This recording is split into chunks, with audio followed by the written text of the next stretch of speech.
When Mr. Fogg returned to his house on Savile Row, Passepartout was arranging his master's wardrobe. The Frenchman had imagined a calm life with quiet walks and peaceful evenings. He had no idea what was about to happen. Passepartout, we are leaving in 10 minutes. Pack a carpet bag with 2 shirts and 3 pairs of stockings. Bring my woolen coat and the traveling rug. Do not forget the banknotes. We leave for Dover. Leaving? Tonight? Yes. We are going around the world in 80 days. Around the world? In 80 days? Precisely. The Frenchman had dreamed of quiet. Instead, he was being thrown into the greatest adventure of his life. But he had no choice. He obeyed, though his hands trembled as he packed.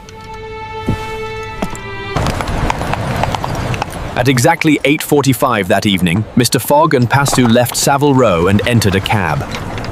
The horses' hooves clattered against the stones as they hurried through the foggy streets of London. Gas lamps glowered faintly, and the bells of Big Ben struck the hour as if to mark the beginning of their strange voyage. At Charing Cross Station, the train was waiting. Passengers hurried to their compartments, porters shouted, and whistles blew. Calm as ever, Fogg checked his watch, purchased 2 tickets, and boarded. Mon Dieu! Here I thought I had found peace, and now I am off to the ends of the earth. The train whistled and moved forward. The journey had begun. At that same moment, another man was watching. His name was Detective Fix, an agent of Scotland Yard. He had been following rumours about the Bank of England robbery. The description of the suspect, a tall, well-dressed Englishman with calm manners, seemed to match Phileas Fogg. When Fix saw Fogg and his servant board the train to Dover with such haste, his suspicions deepened. Why else would a gentleman leave London so suddenly with a bag of banknotes? Fix decided to follow them. He would keep a close eye on this mysterious traveler until he had proof. Thus, as the train sped into the night, 3 men were bound together by fate. Fogg, calm and determined, who trusted in timetables more than chance. Passepartout, confused but loyal, who longed for peace but found adventure. Fix, watchful and suspicious, who believed he was chasing a thief.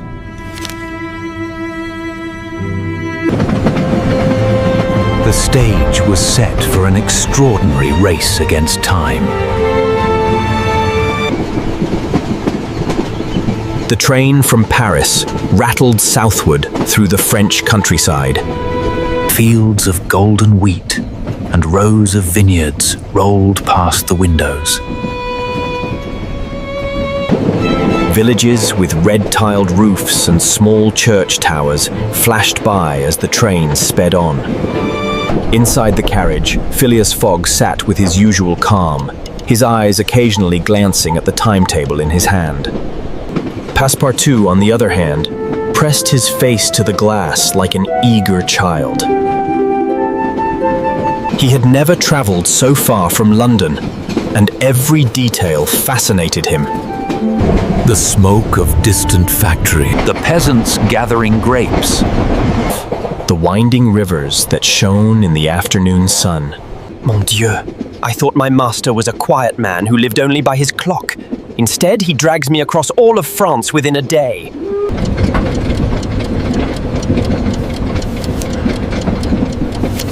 The train is on time. When they reached Marseille, the air was filled with the smell of salt and tar. Ships crowded the port, their masts rising like a forest of poles against the evening sky. The Mediterranean lay before them, blue and endless. For Passepartout, it was a first glimpse of a world beyond Europe. Within hours, they boarded the steamship Mongolia, which was bound for Egypt. The Mongolia was a proud vessel, painted black with gleaming brass rails. Its tall smokestack belched clouds of coal smoke, and its engines beat with the rhythm of a giant heart. On deck, the salty wind whipped through the rigging, and gulls followed in their wake. Passengers came from many nations: English merchants, French officers, Indian officials, and travelers Of every description. The deck echoed with different languages: English, French, Italian, Arabic, and more. Passepartout at first struggled to keep his balance as the ship rocked gently. He leaned over the rail and groaned, if only the sea would stop moving. But soon, the fresh air revived him, and curiosity replaced discomfort. He wandered among the passengers, asking questions, marveling at their costumes, and laughing at the strange mixture of accents.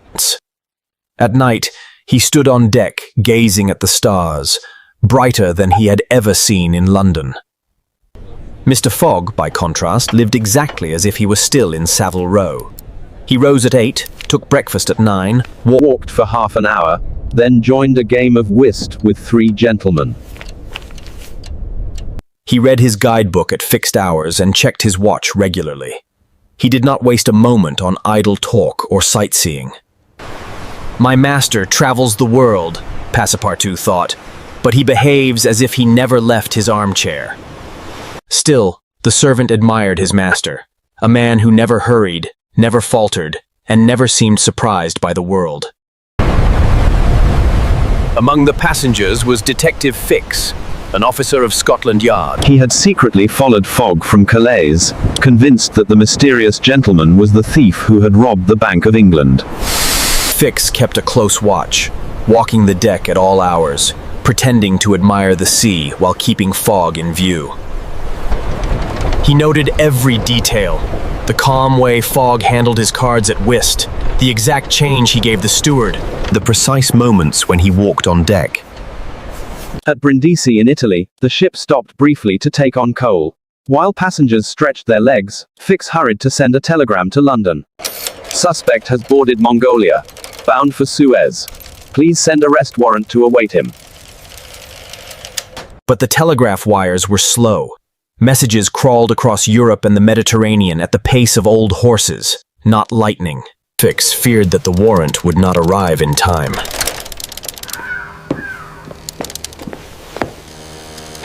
No Matin, he thought grimly. I shall not lose sight of him. One mistake, one slip, and I will have my proof. Passepartout knew nothing of Fix's suspicions. For him, the voyage was a dream. He had never seen such clear skies, such blue water, such brilliant sunsets. He laughed like a boy when he saw dolphins leaping beside the ship. He clapped his hands when flying fish scattered like silver arrows across the waves. He stared for hours at the coastlines, Italy's rocky shores, the distant islands rising like clouds from the sea. One evening he said aloud, "Ah, France, I miss you. But what wonders await me?" Who could have imagined I would travel farther in 1 week than in all my life before? The young Frenchman also began to feel respect for his master. Fogg never spoke unkindly, never raised his voice, and always paid fairly. He seemed cold, but he was never cruel.